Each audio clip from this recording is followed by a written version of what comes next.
terjadi perselisihan paham antara guru dan siswa di SMK Negeri 3 Tanjung Jabung Timur.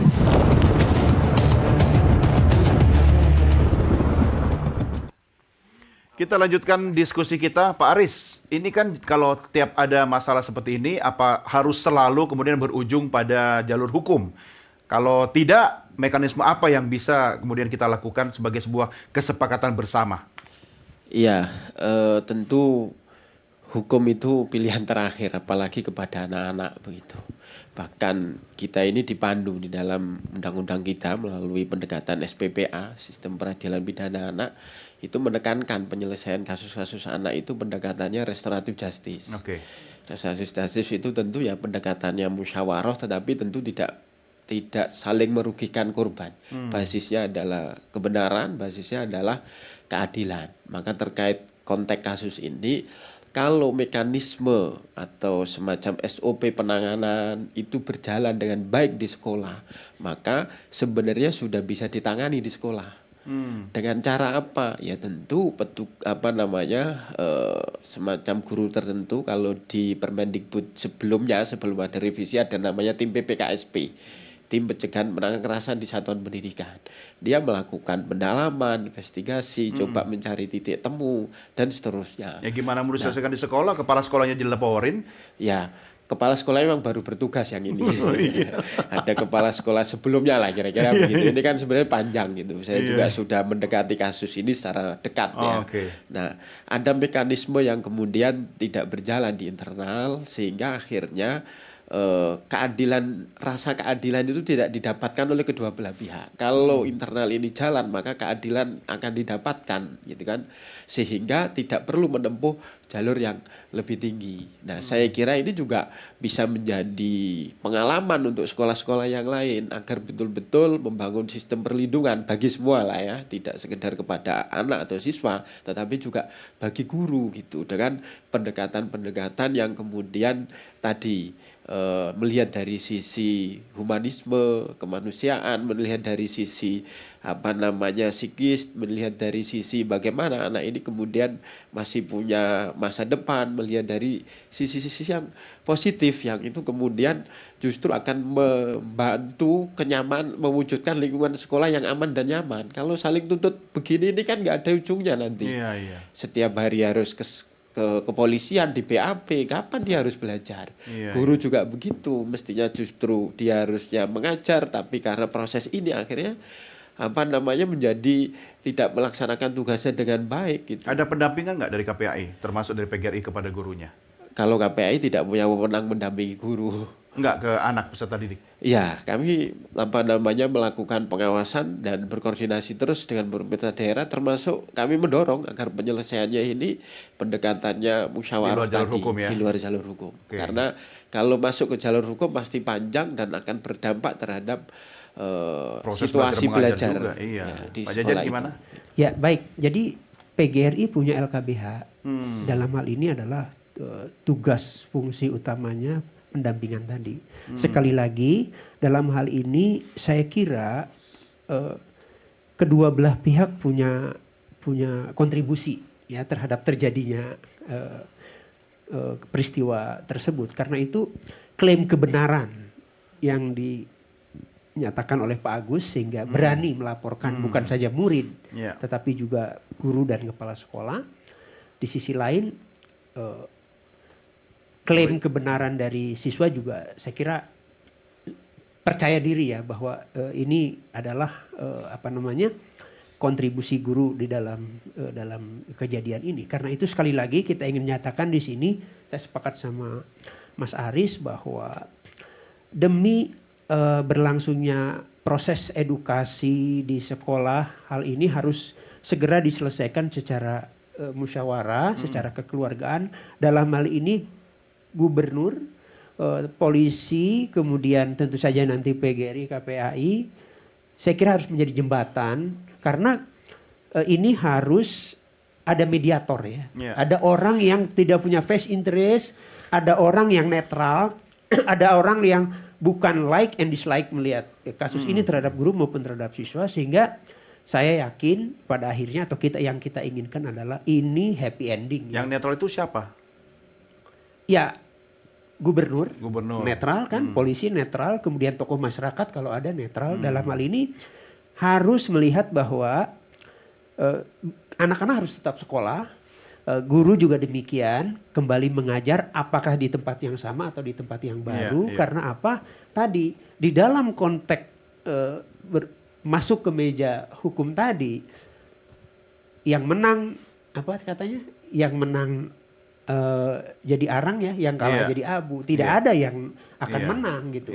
Tidak akan klaim kebenaran di mata Pak Agus, kemudian di mata siswa. Saya kira ini harus lahir mediator yang tadi netral.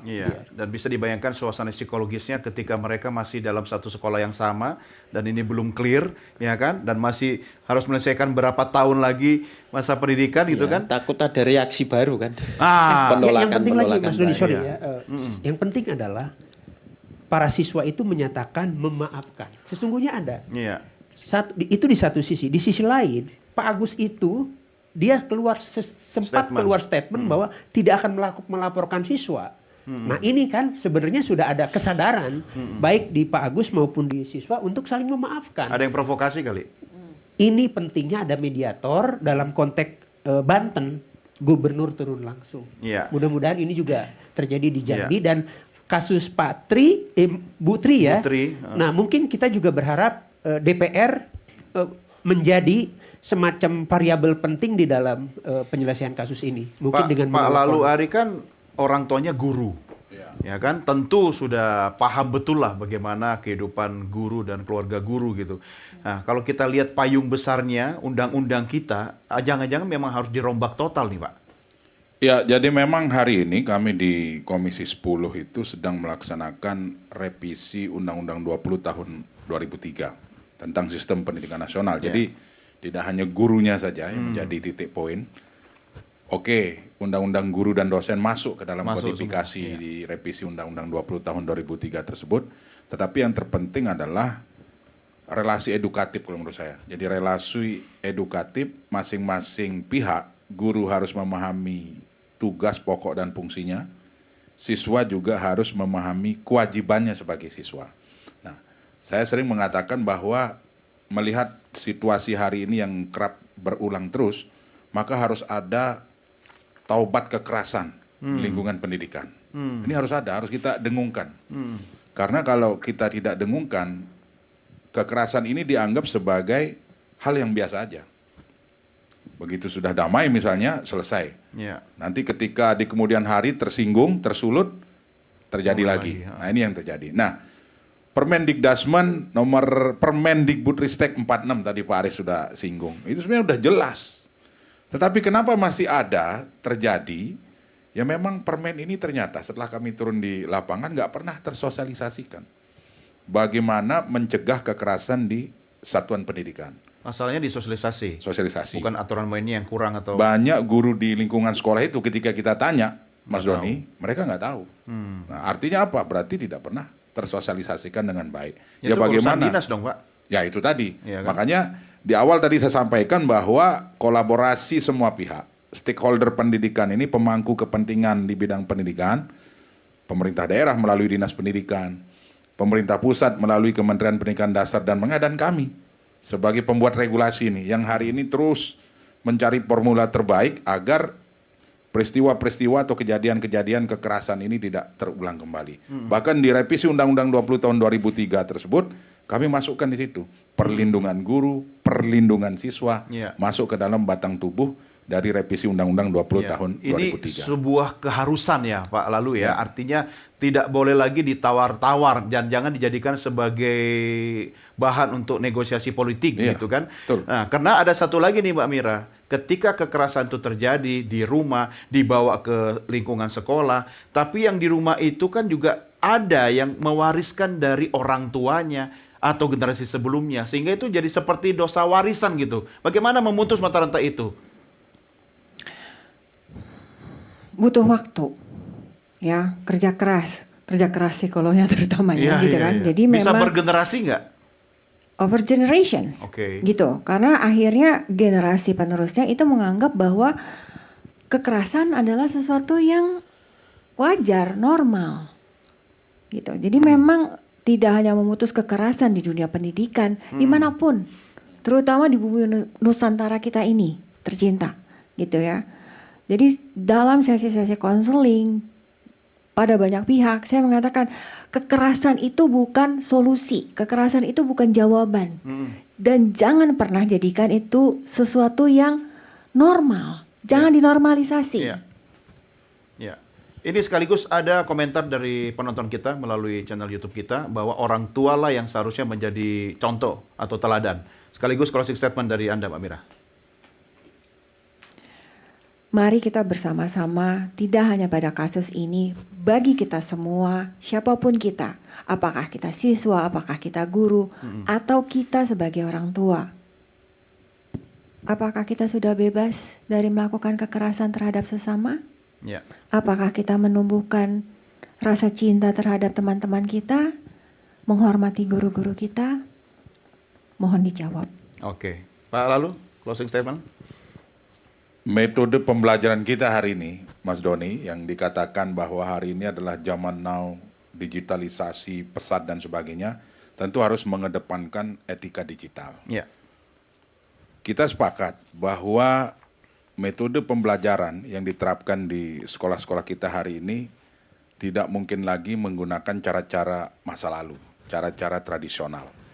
Tetapi perlu diingat bahwa harus ada keseimbangan antara pembelajaran zaman now dengan tidak meninggalkan metode pembelajaran terdahulu. Ya. Karena terbukti metode pembelajaran yang terdahulu itu bisa melahirkan presiden, sudah melahirkan banyak menteri, Ya. sudah melahirkan banyak guru besar. Termasuk anggota dewan. Ah, kira-kira begitu. Kan? Kira-kira Iya begitu. dong. Nah, artinya ini harus seimbang. Iya. Zaman boleh berubah, tetapi etika dan moral harus tetap betul-betul ditanamkan di sekolah. Iya, makanya saya setuju dengan adab di atas ilmu ya. Pak Aris, what next?